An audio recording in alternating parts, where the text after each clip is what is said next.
नमो तस्स भगवतो अरहतो सम्मा सम्बुद्दस्स। नमो तस्स भगवतो अरहतो सम्मा सम्बुद्दस्स। नमो तस्स भगवतो अरहतो सम्मा सम्बुद्दस्स। बौद्ध भारत में आप सभी का बहुत बहुत स्वागत है। सभी धम्म मित्रों को सप्रेम जय भीम, नमो बुद्धाय। जातक अट्टकथा, इसमें 5वां जातक है तंडुल नाली जातक। किमिक घति तंडुल नालिका। तंडुल नाल का क्या मूल्य है, यह उपदेश बुद्ध ने जेतवन में विहार करते समय लाल उदाई स्थिविर को लक्ष्य करके कहा। वर्तमान कथा।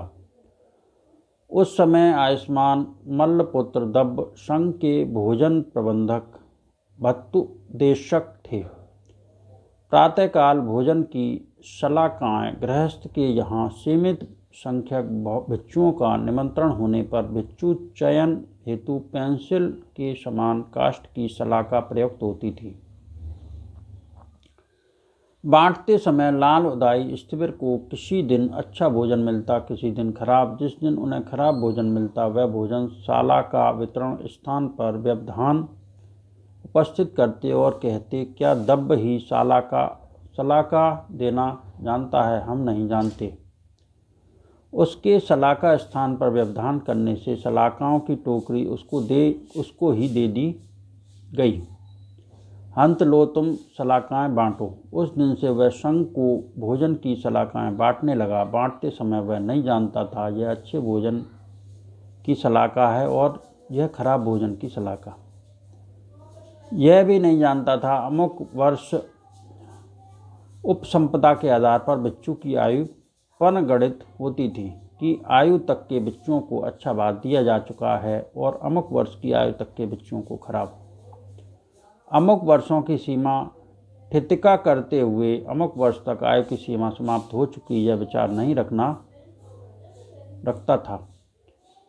भिक्षुओं के स्थान विषय ज्ञान, इस स्थान पर इस आयु सीमा तक के भिक्षु, इस स्थान पर इस सीमा तक के भिक्षु ठहरें करके पृथ्वी या दीवार पर रेखा खींचता था।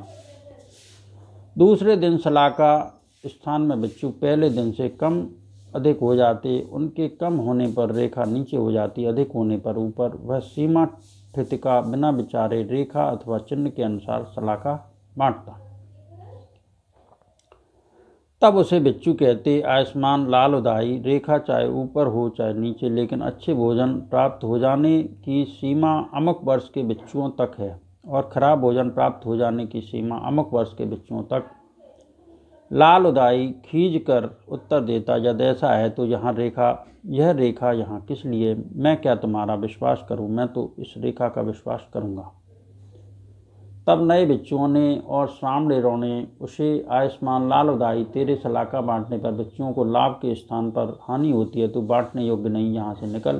कह शलाका बांटने के स्थान से निकाल दिया। उस समय शलाका के स्थान पर बड़ा कोलाहल हुआ। उसे सुन बुद्ध ने आनंद स्थिविर से पूछा, आनंद, शलाका के स्थान पर बड़ा कोलाहल है, यह क्या है? स्थिविर ने तथागत को कारण बताया। शास्ता ने कहा, आनंद, अपनी मूर्खता से लाल उदाई ने न केवल इसी जन्म में दूसरों को लाभ क्षति पहुंचा रहा है, बल्कि इसने पहले भी ऐसा किया है। स्थिविर ने इस कारण को स्पष्ट करने के लिए प्रार्थना की। भगवान ने पूर्व जन्म की अज्ञात कथा प्रकट की। अतीत कथा। पूर्व समय में काशी राष्ट्र के वाराणसी नगर में ब्रह्मदत्त राजा राज्य करते थे। उस समय हमारे बोधसत्व उस राजा के अर्धकारक मूल्य निश्चित करने वाले थे। वे हाथी, घोड़े, मणि, सुवर्ण आदि का मूल्य निश्चित करते और मूल्य स्वामियों को उसका उचित मूल्य दिलवाते थे। लेकिन राजा लोभी था। लोभी स्वभाव होने के कारण उसने सोचा, यह अर्धकारक मूल्य निश्चित करता रहा तो अल्पकाल में मेरे घर का धन नष्ट हो जाएगा, इसलिए किसी दूसरे को अर्धकारक रखूंगा। उसने खिड़की खोलकर राज प्रांगण में एक लोभी, मूर्ख, गंवार व्यक्ति को उधर से जाता देख सोचा यह मेरा मूल्य निर्धारण कर सकेगा। फिर उसे बुलाकर पूछा, अरे क्या तू हमारा मूल्य निर्धारण कार्य कर सकेगा? देव, कर सकता हूँ। राजा ने अपने धन की रक्षा करने के लिए उस मूर्ख जन को अर्धकारक पद प्रतिष्ठित किया। उस समय से वह मूर्ख अर्धकारक हाथी घोड़े आदि का मूल्य विनिश्चय करते समय मूल्य कम कर जो मन में आता वह कहता था। उसके उस पद पर प्रतिष्ठित होने के कारण जो कुछ वह कहता वही वस्तुओं का मूल्य होता।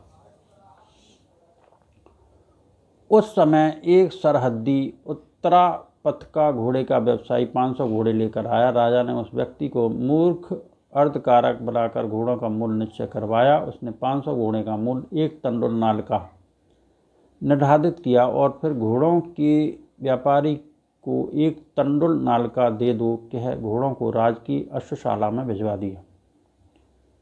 घोड़े के व्यापारी ने पुराने अर्धकारक के पास जा उसे समाचार सुनाकर पूछा कि अब क्या करना चाहिए। उसने उत्तर दिया, उस आदमी को घूस लंच देकर उससे कहो कि हमारे घोड़ों का मूल्य 1 तंडुल नाल का है। यह तो हमें मालूम हो गया।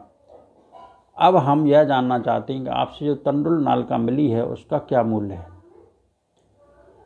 क्या आप राजा के सम्मुख उपस्थित होकर कह सकेंगे कि तंडुल नालका का क्या मूल्य है? यदि कहे कि कह सकता हूँ तो उसे राजा के पास लेकर जाओ, मैं भी वहाँ आऊँगा। अश्व व्यवसायी ने अच्छा क्या बोधसत्व के वचन स्वीकार अर्धकारक को रिश्वत दे वह बात कही। उसने घूस प्राप्त कर उत्तर दिया, हाँ तंडुल नालका का मूल्य निर्धारण कर सकता हूँ। तो राजकुल चलें कह उसे ले राजा के पास आया। बोधसत्व तथा अन्य बहुत से अमात्य भी आ गए। अश्व व्यवसायी ने राजा को प्रणाम करके कहा, देव यह तो ज्ञात हो गया कि 500 घोड़ों का मूल्य 1 तंडुल नाल का है। अब अर्धकारक से पूछें कि 1 तंडुल नाल का मूल्य क्या है। रहस्य न जानने के कारण राजा ने पूछा, अरे अर्धकारक 500 घोड़ों का क्या मूल्य है? देव, तंडुल नाल का। अरे 500 घोड़ों का मूल्य तंडुल नालका है, उस तंडुल नालका का क्या मूल्य है? उस मूर्ख ने उत्तर दिया, तंडुल नालका का मूल्य है भीतर बाहर संपूर्ण वाराणसी। राजा का पक्ष लेकर उसने पहले तो घोड़ों का मूल्य तथा तंडुल नालका स्थिर किया। अब घोड़ों के व्यापारी से रिश्वत लेकर उस तंडुल नालका का मूल्य अंदर बाहर संपूर्ण वाराणसी किया। उस समय वाराणसी नगर की परिखा प्राकार 12 योजन की थी और उसके अंदर बाहर तो 300 योजन का देश राष्ट्र था। सो उस मूर्ख ने अंदर और बाहर सहित विशाल वाराणसी को तंडुल नालका का मूल्य बताया। राजन, घोड़ों के मूल्य स्वरूप इस तंडुल नालका का क्या मूल्य है? इस तंडुल नालका का मूल्य अंदर बाहर संपूर्ण वाराणसी है। यह सुन अमात्य ताली पीटकर हंसते हुए कहने लगे, हम आज तक यही समझते रहे कि पृथ्वी और राज्य अमूल्य होती हैं, लेकिन आज मालूम हुआ कि इतने बड़े राज्य सहित वाराणसी का मूल्य 1 तंडुल नालका मात्र है। अहो, मूल्य धारण करने वाले की विवेक संपदा उस पर व्यंग किया। इतने समय तक यह अर्धकारक कहाँ छिपे रहे? हमारा राजा ही इनके योग्य नहीं है। सबने प्रयास किया। उस समय राजा ने लज्जित हो उस मूर्ख को निकाल बोधसत्व को ही अर्धकारक का पद दिया। समय आने पर बोधसत्व भी कर्मानुसार परलोक को गए। शास्त्रा ने धर्म उपदेश की यह कथा कह सामंजस्य दिखा जातक का सारांश प्रकट किया। उस समय का गंवार मूर्ख अर्धकारक आज का यह लाल उदाई है। बुद्धिमान अर्धकारक तो मैं स्वयं ही था। कह धर्म देशना समाप्त की। तंडुल नादिक का जातक समाप्त। इन सत्य वचनों से सबका मंगल हो, सबका भला हो, सबका कल्याण हो। सभी सुखी रहें, सभी सुखी रहें। संसार के सारे प्राणी सुखी रहें, सुखी रहें, सुखी रहें। साधु साधु साधु।